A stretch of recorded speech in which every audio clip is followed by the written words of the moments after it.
પાટણ જિલ્લાના ખેડૂતો મુશ્કેલીમાં મુકાયા છે। એરંડાના પાકમાં ઈયળનો ઉપદ્રવ થયો છે। આ ઈયળોએ પાન કોરી ખાતા એરંડાના ઊભા પાકને ભારે નુકસાન થયું છે। પાકમાં નુકસાન થતા ખેડૂતો ચિંતામાં ગરકાવ થયા છે। 50 મણ એરંડાનું ઉત્પાદન થશે તેવી ખેડૂતોને આશા હતી, પરંતુ ઈયળનો ઉપદ્રવ થતા 10 થી 15 મણ જ ઉત્પાદન થાય તેવી ખેડૂતોએ શક્યતા વ્યક્ત કરી છે।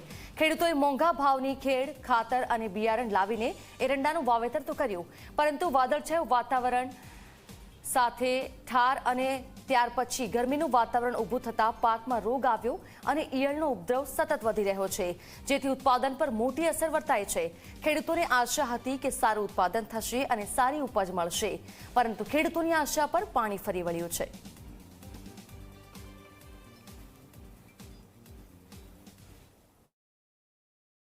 વારંવાર વાતાવરણ બદલાવાના કારણે મોટા પ્રમાણમાં ઈયળો પડી, એટલે ખેડૂતે જે ખર્ચા કરાયો 50-50 હજાર રૂપિયા વીઘે, એની જગ્યાએ ઉત્પાદન નેટ 20-25 હજારનું મળે એવું, એટલે ખેડૂત ખરેખર આર્થિક બોજા નીચે દબાયેલો રહે।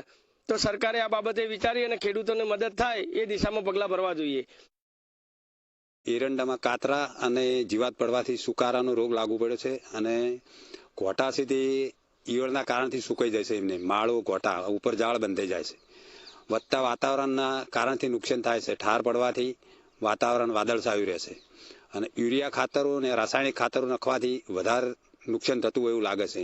પ્રાકૃતિક ખેતી માટે વળવું એ જરૂરી છે। વાતાવરણના હિસાબે અમને ઈયળ અને ફૂગના કારણે પાકમાં બહુ ઓછો નફો થાય એવો છે।